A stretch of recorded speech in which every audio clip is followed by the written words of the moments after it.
রাজধানীর পল্লবীতে 7 বছরের শিশু রামিসা আক্তারকে হত্যার আগে জোরপূর্বক ধর্ষণ করা হয়েছিল। ফরেনসিক ও ডিএনএ প্রোফাইলিং প্রতিবেদনে এ তথ্য নিশ্চিত হওয়া গেছে। ডিএনএ পরীক্ষার মাধ্যমে পুলিশ নিশ্চিত হয়েছে মূল অভিযুক্ত সোহেল রানাই রামিসাকে ধর্ষণ করেছিল। ধর্ষণের পর তাকে শ্বাসরোধে হত্যা করা হয়। শনিবার শিশুটির ময়নাতদন্ত প্রতিবেদন এবং শিশু ও অভিযুক্ত ব্যক্তির ডিএনএ নমুনা পরীক্ষা করে প্রতিবেদন তদন্ত কর্মকর্তার কাছে হস্তান্তর করা হয়েছে।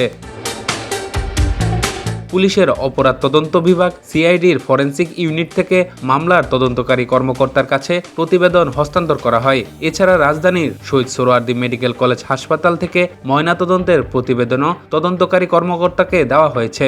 অভিযোগপত্রের ড্রাফট তৈরি করা হয়েছে। রোববার আদালতে অভিযোগপত্রটি জমা দেওয়া হতে পারে। সোহেল রানা ও তার স্ত্রী স্বপ্না আক্তারকে অভিযুক্ত করা হচ্ছে।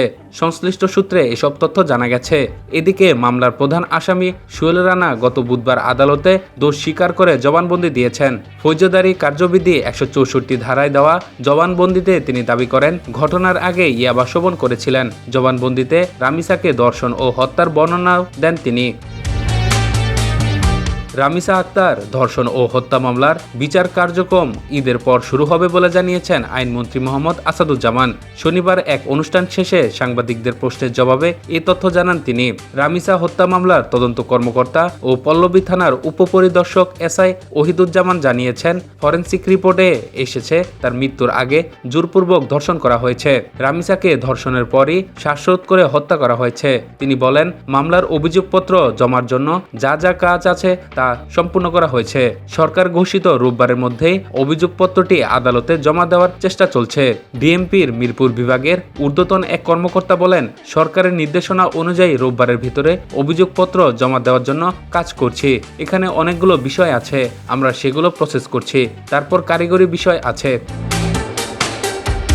অভিযোগপত্র তো আগের মতো হাতে লেখা হয় না, এটা সিডিএমএসে এন্ট্রি দিতে হবে।